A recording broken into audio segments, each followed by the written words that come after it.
Hello, and welcome to the High5 Strengths podcast.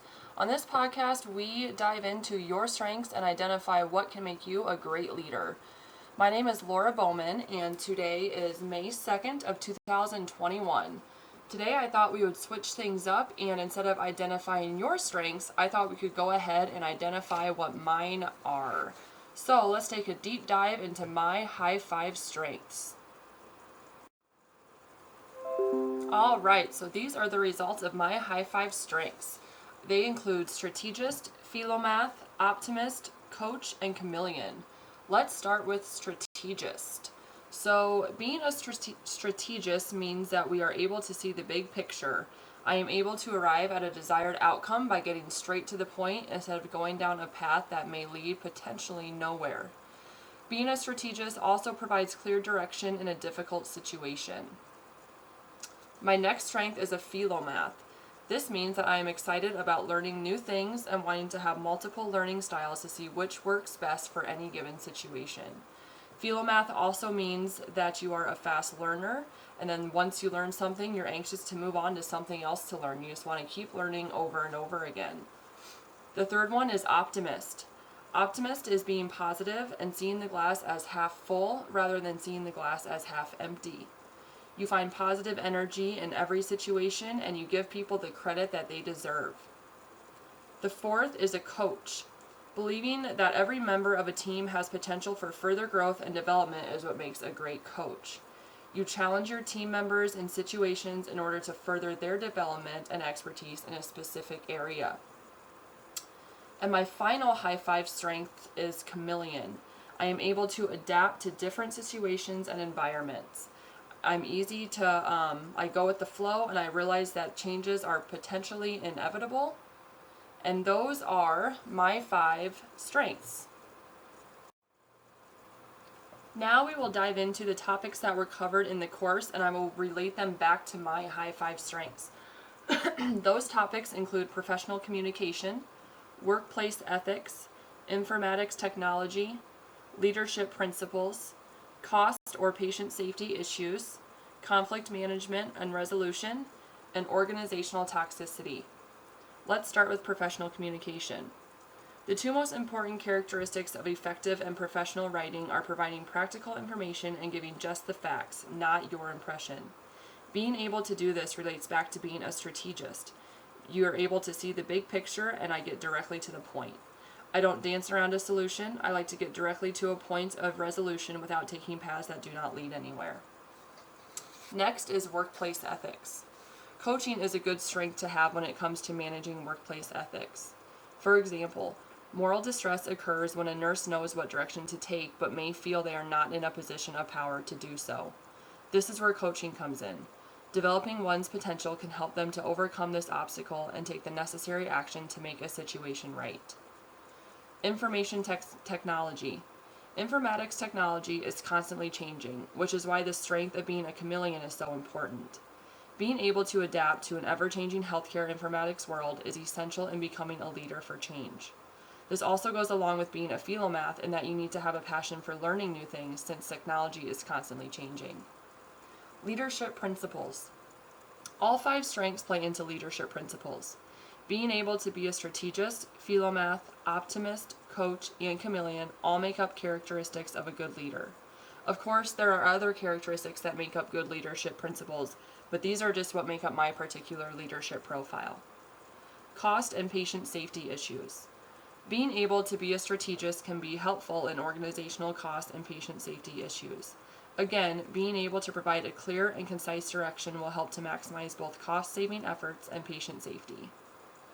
Conflict management and resolution. Being able to deal with conflict management and resolution is a huge part of being an effective leader.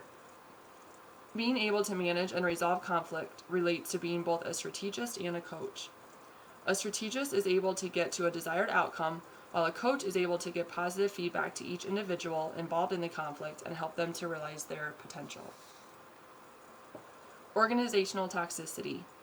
Being an optimist can help out with organizational toxicity. Bringing a positive spirit to work can help out with those who may be more negative. Being an optimist is more than just being positive. It also means you give praise and respect to others, which can hinder off those negative feelings or comments of others. So how have each of these topics influenced my thoughts on leadership? Being able to learn about professional communication, workplace ethics, informatics technology, leadership principles, cost and patient safety concerns, conflict management and resolution, and organizational toxicity has really given me a newfound respect for those in a leadership position. All of these topics play into what makes a good leader. It's interesting to see how some leaders have strengths in some of these areas, but also have weaknesses in others. However, being a great leader does not necessarily mean that you have to be an expert in all of these areas. That would be almost near impossible. However, having expertise in even a few of these topics can definitely help a leader to become successful.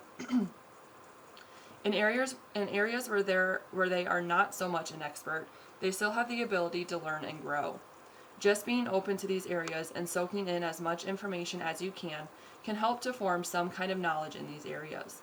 For example, my weakest point as a leader would be conflict management and resolution. I do not like dealing with conflict, and I'd rather avoid it than have to confront it. However, I am learning to handle conflict the best way that I can. This doesn't necessarily make me a bad leader. I have strengths in other areas such as professional communication, patient safety issues, and workplace ethics. Am I stronger in one area than another? Sure, but this does not make me a bad leader. I am at least able to understand that I am not perfect, and that is perfectly okay. Learning about these topics have also changed my leadership beliefs. As described before, I think my leadership beliefs changed throughout the semester by realizing that you don't need to be a professional in every single area. The High5 Strengths Finder helps to establish what my specific strengths are as a leader. What makes up a good team is having a variety of different strengths. For me, my High5 strength topic of chameleon has somewhat changed my leadership practice. I have been noticing more at my job how I do actually adapt to chaotic environments, and this is something I have never really recognized as a strength before. Now that I am more aware of this, I am more cognizant of this at work and try to do this more often, especially when dealing with conflict.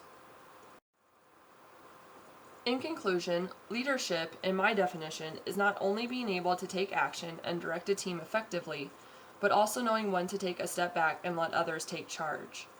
The High5 Strengths Finder is a great tool to evaluate strengths of each team member. Being a leader is taking others' strengths and using them to the best of their ability. A team leader has established good communication skills, has become proficient in situation monitoring, and can let themselves be vulnerable when they don't always have a solution to a problem.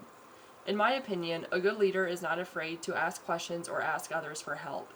When it comes to managing conflict, being a leader does not mean creating a conflict-free zone, because we know that that type of environment does not exist.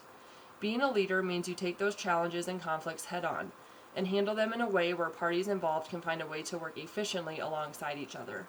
Finally, being a leader means being a role model and mentor for those of you who are leading. Leaders put forth a positive attitude and make others around them feel like they too can succeed. Thank you all for listening to this podcast on leadership. I hope you join me next week where we talk about others High5 leadership strengths as well.